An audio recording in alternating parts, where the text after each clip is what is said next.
कुरुक्षेत्र का युद्ध भूमि तैयार हो चुकी थी।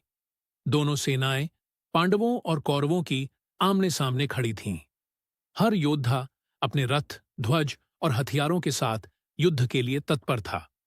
यह युद्ध धर्म और अधर्म के बीच का सबसे बड़ा संग्राम था। धृतराष्ट्र का प्रश्न अध्याय की शुरुआत होती है अंधे राजा धृतराष्ट्र के सवाल से। वह अपने सारथी संजय से पूछते हैं, संजय, बताओ, जब मेरे और पांडु के पुत्र युद्ध के लिए एकत्र हुए तो उन्होंने क्या किया? धृतराष्ट्र जानते थे कि उनके पुत्र दुर्योधन ने अधर्म का साथ दिया है। फिर भी वे आशा रखते थे कि शायद पांडव डर जाए। दुर्योधन की चालाकी संजय बताने लगे कि युद्ध भूमि में दुर्योधन अपने गुरु द्रोणाचार्य के पास गया। वह बहुत चालाकी से बोला, गुरुदेव, देखिए, पांडवों की यह सेना कितनी बड़ी और बलवान है। इसमें भीम और अर्जुन जैसे वीर हैं। फिर उसने अपने योद्धाओं की भी शेखी बघारी। हमारे पास भी भीष्म पितामह, द्रोणाचार्य, कृपाचार्य, कर्ण, अश्वत्थामा जैसे महान योद्धा हैं। उसने सबको उत्साहित किया कि कोई पीछे न हटे, क्योंकि भीष्म पितामह हमारे सेनापति हैं। इसके बाद भीष्म पितामह ने शंख फूंका, जिससे युद्ध का आरंभ संकेत मिला। सभी कौरवों ने अपने अपने शंख, नगाड़े और रणघोष बजाए। फिर पांडव पक्ष में भी भगवान श्रीकृष्ण और अर्जुन ने अपने शंख बजाए। श्रीकृष्ण का शंख था, पांचजन्य अर्जुन का शंख था, देवदत्त भीम का शंख था, पौंड्र, इससे पूरा आकाश गूंज उठा। युद्ध का वातावरण बन गया। अब अर्जुन ने अपने सारथी श्रीकृष्ण से कहा, हे माधव, मेरा रथ दोनों सेनाओं के बीच ले चलो, ताकि मैं देख सकूं कि किन किन को मुझे युद्ध में हराना है। श्रीकृष्ण मुस्कुराए और अर्जुन का रथ भीष्म और द्रोणाचार्य के सामने ले गए। जब अर्जुन ने देखा कि सामने उसके भाई, गुरु, दादा, चाचा, मित्र और अपने ही परिवार के लोग खड़े हैं, तो उसका हृदय पिघल गया। उसने कहा, हे कृष्ण, मैं अपने ही संबंधियों को मारकर कैसा सुख पाऊंगा? मैं देख रहा हूं कि यह युद्ध केवल विनाश लाएगा। मुझे राज्य, धन या विजय नहीं चाहिए। उसके हाथ कांपने लगे। धनुष गांडीव हाथ से छूट गया। आंखों में आंसू भर आए। अर्जुन बोला, हे गोविंद, मुझे युद्ध नहीं करना है। अपने ही स्वजनों को मारना पाप होगा। मैं युद्ध न करके भिक्षा मांगकर जी लूंगा, पर अपने लोगों को नहीं मारूंगा। यह कहकर अर्जुन अपने रथ में बैठ गया। उसका मन दुख और दया से भर गया। श्री कृष्ण ने गंभीर स्वर में कहा, हे अर्जुन, तू ऐसे समय में कायरता क्यों दिखा रहा है? यह तेरे लिए शोभा नहीं देता। उठ, इस कमजोरी को त्याग और अपने क्षत्रिय धर्म का पालन कर। अर्जुन ने कहा, हे केशव, मैं धर्म समझ नहीं पा रहा। गुरु और बड़ों को मारना अधर्म नहीं होगा क्या? तब श्री कृष्ण ने मुस्कुराते हुए कहा, हे अर्जुन, तू जिसे मारने की बात कर रहा है, वह वास्तव में मारा ही नहीं जा सकता, क्योंकि आत्मा कभी मरती नहीं। आत्मा का अमृतत्व, गीता का पहला रहस्य। श्री कृष्ण ने अर्जुन को समझाया, हे अर्जुन, बुद्धिमान लोग न जीवितों के लिए शोक करते हैं, न मृतकों के लिए, क्योंकि आत्मा न जन्म लेती है, न मरती है। यह शाश्वत, अजर, अमर और अविनाशी है। जैसे मनुष्य पुराने वस्त्र त्याग कर नए वस्त्र धारण करता है, वैसे ही आत्मा पुराना शरीर छोड़कर नया शरीर लेती है। तू केवल शरीर देख रहा है, आत्मा को नहीं देख पा रहा। फिर कहा, यह शरीर नश्वर है, नाशवान है, पर आत्मा अमर है। जिसको तू मारने जा रहा है, वह आत्मा के रूप में कभी नहीं मर सकता। इसलिए शोक करना मूर्खता है। कर्तव्य का महत्व कृष्ण ने कहा, हे अर्जुन, तू क्षत्रिय है। तेरे लिए धर्मयुद्ध से बढ़कर कोई कर्तव्य नहीं। धर्म के लिए लड़ा गया युद्ध पवित्र होता है। यदि तू इस धर्मयुद्ध से भागेगा तो यह तेरे लिए अपमान और पाप का कारण बनेगा। फिर कहा, यदि तू युद्ध करेगा और मारा जाएगा तो स्वर्ग प्राप्त होगा, और यदि विजयी हुआ तो पृथ्वी का राज्य मिलेगा। इसलिए उठ और निश्चय करके युद्ध कर। यह सुनकर अर्जुन का मन थोड़ा स्थिर हुआ, परंतु उसका मन अभी भी फल की चिंता से भरा था। कर्म का रहस्य, गीता का दूसरा रहस्य। तब श्री कृष्ण ने वह अमर वाक्य कहा जो आज भी जीवन का सबसे बड़ा मार्गदर्शन है, कर्मण्येवाधिकारस्ते मां फलेषु कदाचन। अर्थात तेरा अधिकार केवल कर्म करने में है, उसके फल पर नहीं। कृष्ण ने समझाया, कर्म करना तेरा कर्तव्य है। तू कर्म का फल सोचकर कर्म मत छोड़। जो व्यक्ति फल की इच्छा छोड़कर कर्म करता है, वही सच्चा योगी है। सफलता और असफलता में समान रहने वाला व्यक्ति ही शांत रहता है। फिर कहा, हे अर्जुन, कर्म करने से तू पवित्र होता है। फल की आसक्ति मनुष्य को बांधती है। इसीलिए निष्काम भाव से कर्म कर, यानी फल की अपेक्षा छोड़कर अपना धर्म निभा। सांख्य योग का ज्ञान। इसके बाद श्री कृष्ण ने सांख्य योग की व्याख्या की, जो ज्ञान का मार्ग है। अर्जुन, जो व्यक्ति सुख दुख, लाभ हानि, जय पराजय में समान रहता है, वही सच्चा ज्ञानी और योगी है। जब मनुष्य इंद्रियों को संयमित कर लेता है और आत्मा में स्थित हो जाता है, तब वह स्थिर बुद्धि कहलाता है। उन्होंने कहा, जो व्यक्ति मन को नियंत्रण में रखता है, वह ही सच्चा साधक है। इंद्रियां बड़ी शक्तिशाली हैं, लेकिन मन सबसे बलवान है। इसलिए मन को आत्मा के साथ जोड़ना सीखो। अर्जुन के प्रश्न और कृष्ण के उत्तर। अर्जुन ने पूछा, हे केशव, वह व्यक्ति कैसा होता है जिसकी बुद्धि स्थिर हो गई हो?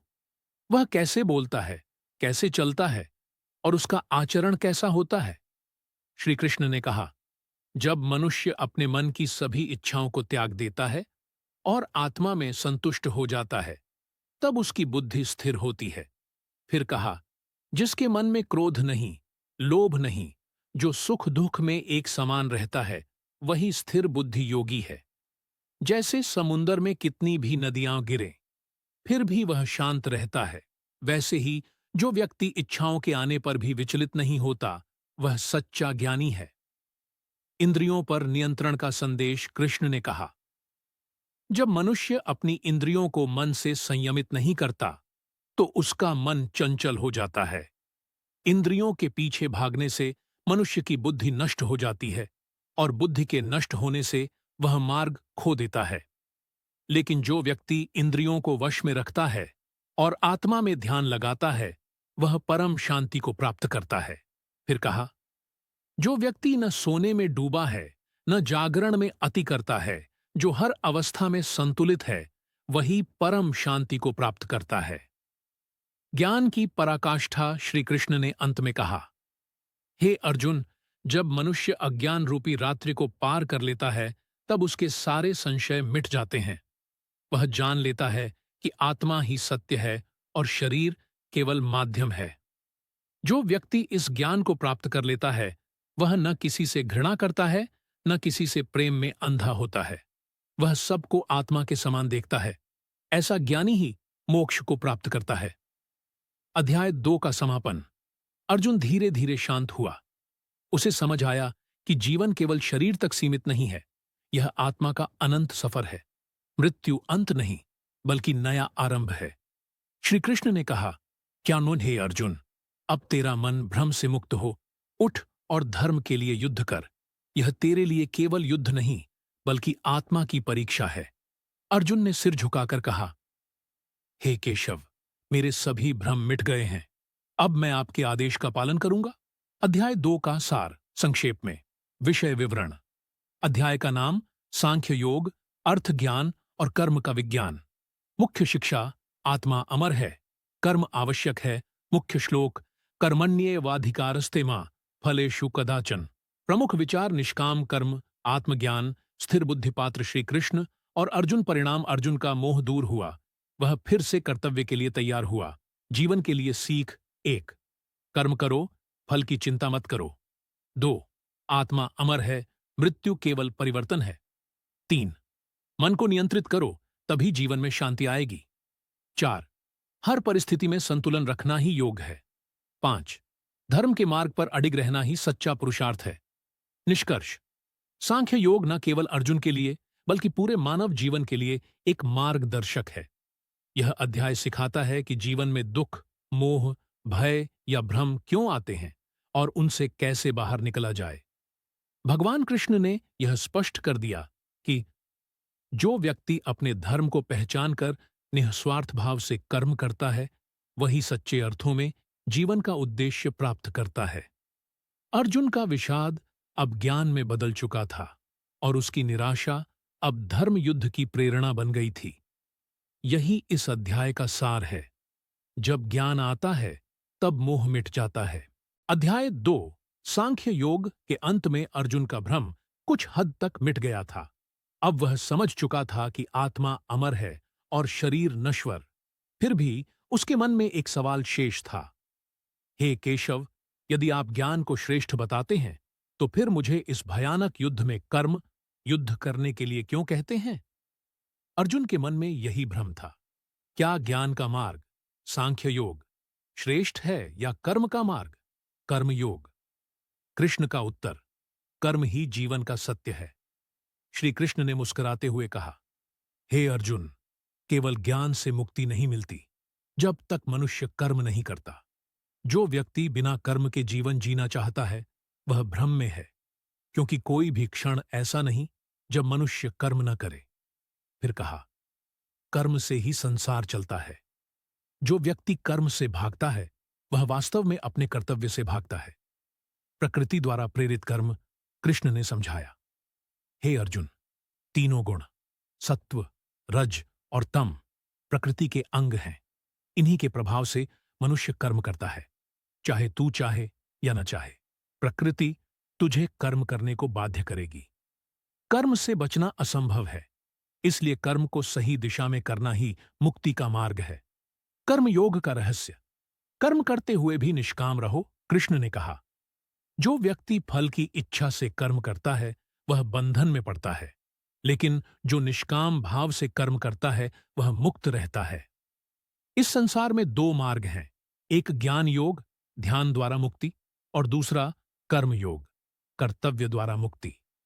तू कर्मयोगी बन, क्योंकि तू एक क्षत्रिय है। तेरे लिए कर्म करना ही श्रेष्ठ है। कर्म का उद्देश्य लोक संग्रह, संसार के कल्याण के लिए कर्म। कृष्ण ने अर्जुन को बताया कि महापुरुष अपने कर्मों से संसार के लिए उदाहरण प्रस्तुत करते हैं। जैसे जनक आदि राजाओं ने कर्म करते हुए मुक्ति पाई।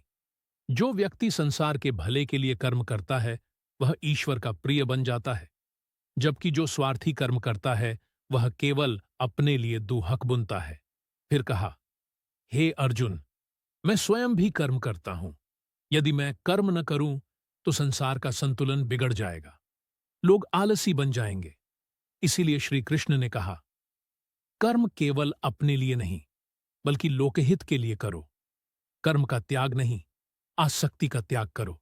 कृष्ण बोले, कर्म का त्याग मत करो, बल्कि कर्म फल की आसक्ति का त्याग करो, क्योंकि कर्म तो तुम्हारे स्वभाव का हिस्सा है, पर फल की इच्छा ही बंधन का कारण है।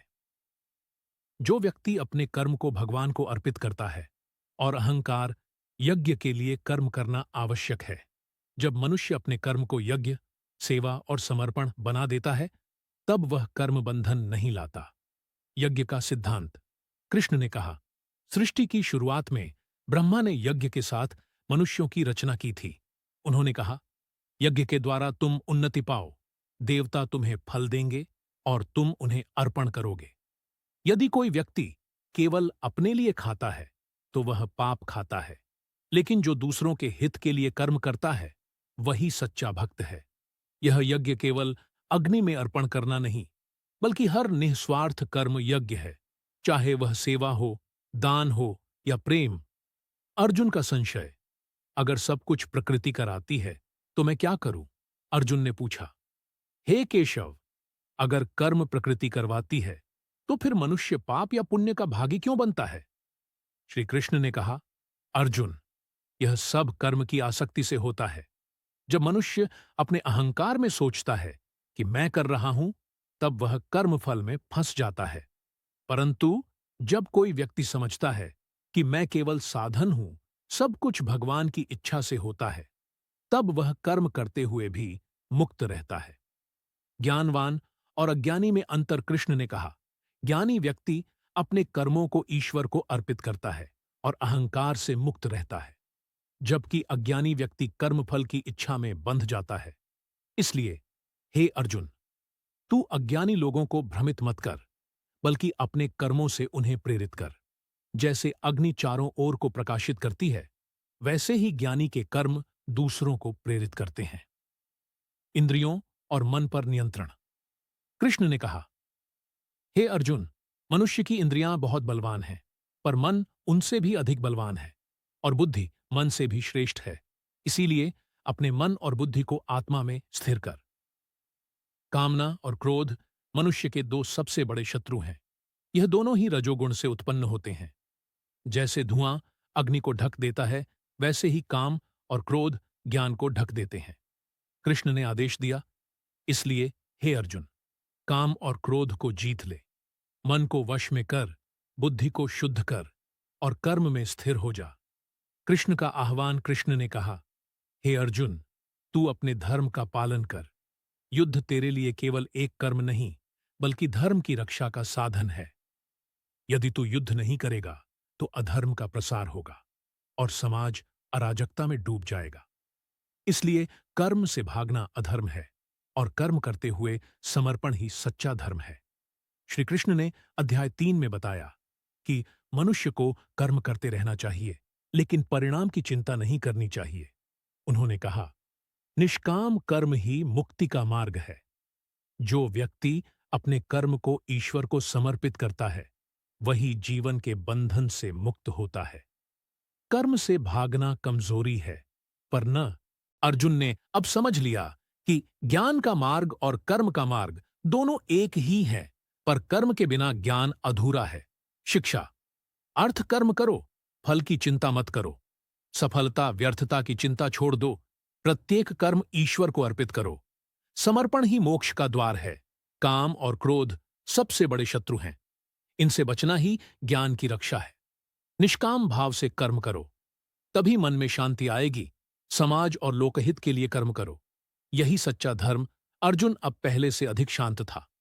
उसने समझ लिया कि जीवन में कर्म करना ही आवश्यक है। कर्म से भागना नहीं, बल्कि उसे भगवान को समर्पित करना चाहिए। वह बोला, हे माधव, अब मेरा भ्रम दूर हो गया है। मैं आपके कहे अनुसार धर्म के लिए युद्ध करूंगा। कृष्ण ने प्रसन्न होकर कहा, यही तेरी सच्ची जागृति है अर्जुन। अब तू कर्मयोगी बन गया है।